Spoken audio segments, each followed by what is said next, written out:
Hi friends, it's Sunny. So for those of you who don't know me, my name is Sunny and I am a professional ballroom dancer, which means that's my job. I teach ballroom dance.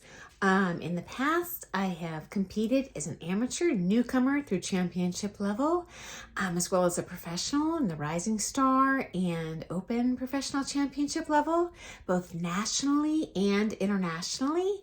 And I've competed pro-am as well, never as the amateur, but where I am the pro dancing with an amateur student, just like you would see on the show at Dancing Queens.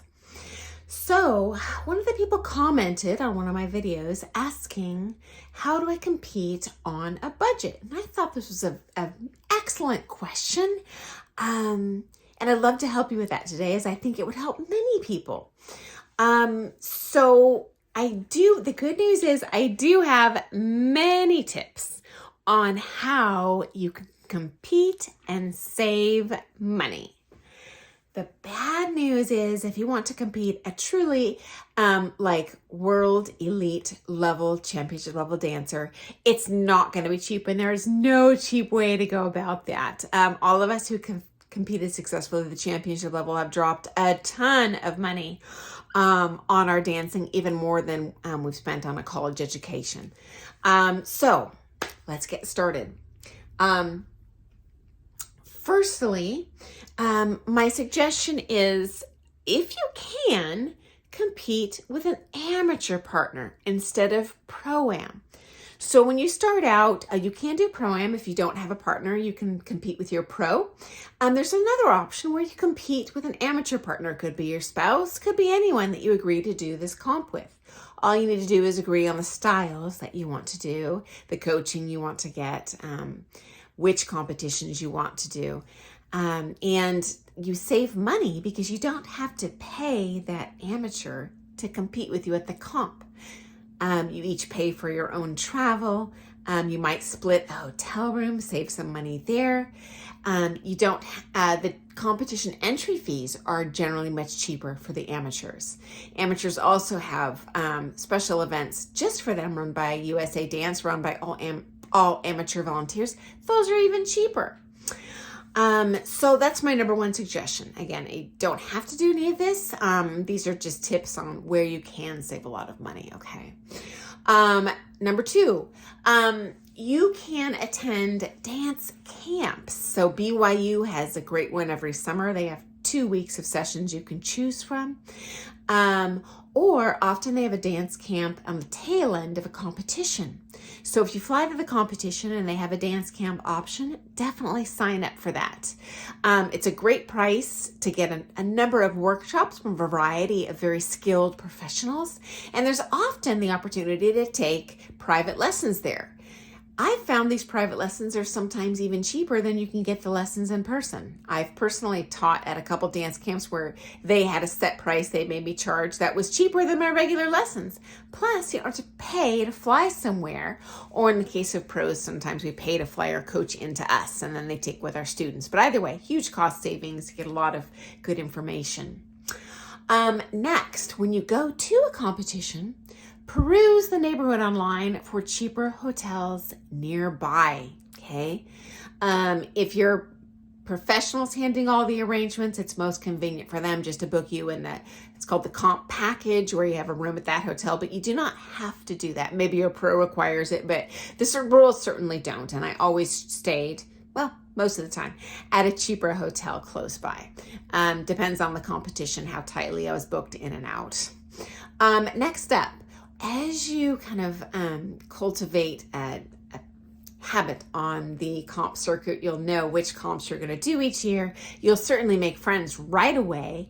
When you go to the same competition, you can share a hotel room with that couple, share the money. I always did that. You can also share go halvesies on a rental car. We always did that. Sometimes we would stuff 3 couples in the car. Save a lot of money that way, okay? You can also save, obviously, on that parking at the airport, for example. For me, I owned my own business when I was an amateur dancer. I had nothing to do with dancing, but I charged all of my business expenses on my credit card, and it was an Air Miles credit card. And that business, I spent a lot of money. So almost all of my travel expenses, at least the flights, not the hotels, were covered by these credit card airline miles. Of course, you are limited in the seats you buy. There's usually a very limited number on each flight.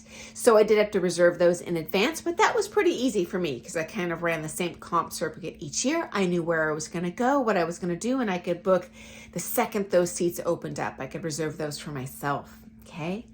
At that time, at least with my credit card, you also had an option of having a free 3-day layover somewhere. So I would always book a week of coaching in New York, and on the beginning and usually the tail end, I would book a competition somewhere else. So I'd fly in, do a comp that weekend in the New York area, could be driving distance, Connecticut, whatever.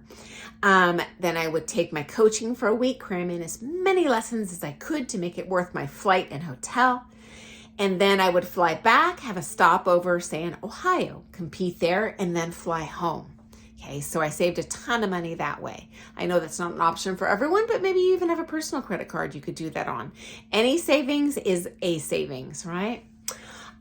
Next, if you are competing in England, pro tip, the bed and breakfasts are much cheaper than the hotels. So always go through a bed and breakfast, and they always include an awesome, really like full scale breakfast, okay? Next up, you saw on the show Dancing Queens, the ladies booked their hair and makeup with Boyko, one of the artists. Most comps will have a kind of artist on staff, and if you hook up with that person, pay them initially to do your hair and makeup, you might be able to emulate, copy that makeup or hair at home on your own for future competitions. Save yourself a ton of money. Next up, when you're traveling, bring food. Hotels and often the restaurants within walking distance are very expensive, and often you can bring much cheaper and healthier options with you, like fresh fruit. As long as you're not traveling internationally, don't bring perishable food international or they'll take it at customs. Okay. Next up, if you do Pro-Am, the pro will probably proposition with you some sort of package, dance with me and it costs this much. Ask them if they have a cost savings option where you could do less events, okay? That might be an option for them. Some pros charge one fee for unlimited entries. Others will charge, say, a fee per day. Others will charge per dance. So this varies on the pro, and maybe they don't offer an option, and that's totally fine. Be respectful of that. That's a business for them, but they might have a cheaper option for you. And if you do compete in less events, you'll have to pay that pro less. Plus, you'll have to pay less comp entry fees because you usually pay per dance. And you'll save yourself the tickets because every day there is a daytime session and an evening session, and you can buy a pass through the package called the comp package, which usually is all inclusive. It's quite expensive. You don't have to do that. You can buy your own admission tickets to the comp just for, say, the Saturday day session if you're going to be there, and that's when your heats happen to be. Okay. Usually they split the styles between different sessions. So if, say, for example, you do standard and Latin, those will probably be on different days. Okay. If you do have the money though, I would invest in the evening ticket if you happen to be in town that day, because you can watch the higher level dancers who are always, in the evenings, and watch and learn and emulate and learn a ton that way, in which case I think those evening tickets are worth it. The dinner only includes, like a 5-dance show. So in my opinion, it's not worth it. Don't be mad at me, competition organizers. I'm just trying to be helpful. But I do feel those evening tickets, you can see a ton of championship level dancers and learn a lot and see many, many, many dancers, many, many, many essentially shows, although they're just the comp rounds. You can learn a ton, okay? So like I said, if you have the money, it would be worth it to invest in those evening tickets though. Okay. Related to that, I have a couple things I would not recommend skimping on. Don't save money in a couple areas, okay? Number one, I would invest in the highest quality coaching you can afford. There is no one that gets to a world championship level that is not taking from the best coaches in the world. I stumbled upon my coaches by carefully studying which couples were making the finals at nationals. And I saw at that time they were all from New York. And I'm like, well, obviously they're taking one studio and there was a darn good pro there. And sure enough, there was. This was Jonathan Wilkins and Katusha Demidova, who were coaching essentially all of the national finalists. So my partner and I immediately switched to lessons in them. And that included investing in the travel. So I initially took with them when they were flying to Utah to teach a bit. And they stopped doing that. So I flew to New York every month or every other month to take a ton of lessons with them, and took from them in England as well. Though booking with your pros in England is a little more problematic. I can get into that in another video if you want to hear more about that, okay?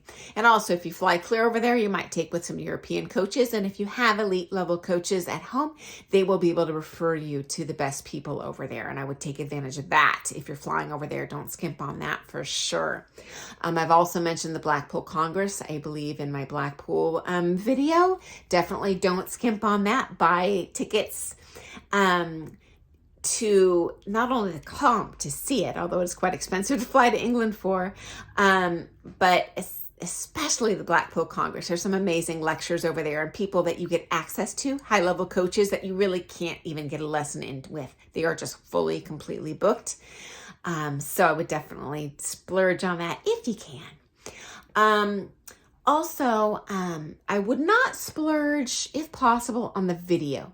So when you compete, usually video cameras are not allowed in the ballroom, but that if you can purchase a video from the comp organizer, and in my opinion, it's worth the money, because how you dance in a lesson, even if you videotape, is not going to be how you dance in the comp. And it's extraordinarily helpful to have that visual feedback on how you actually dance in competition, so you can dance a lot better in the future. Learn off of that.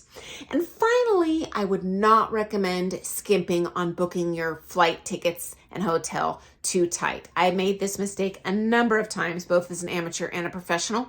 And if you miss the first round of your competition, say your flight is delayed, you will automatically place last on those kind of online records. And it'll make you look like you're a schmucky dancer even when you're not. Trust me, I've made that mistake, unfortunately, repeatedly.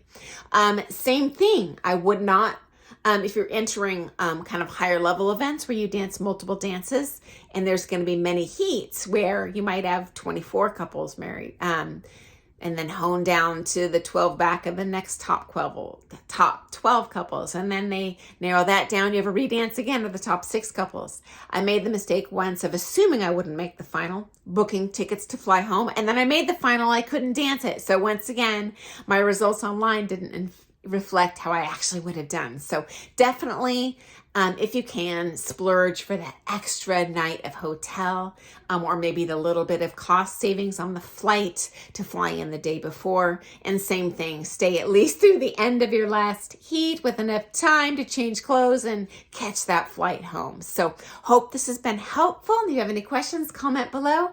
Just a friendly reminder, my channel is not monetized. I just do this for the fun of helping you. So always comment with questions. Put that thumbs up button on there if you enjoyed today's content, and subscribe to my channel. So thanks so much for joining me, guys. Have a great week. See you soon. Bye.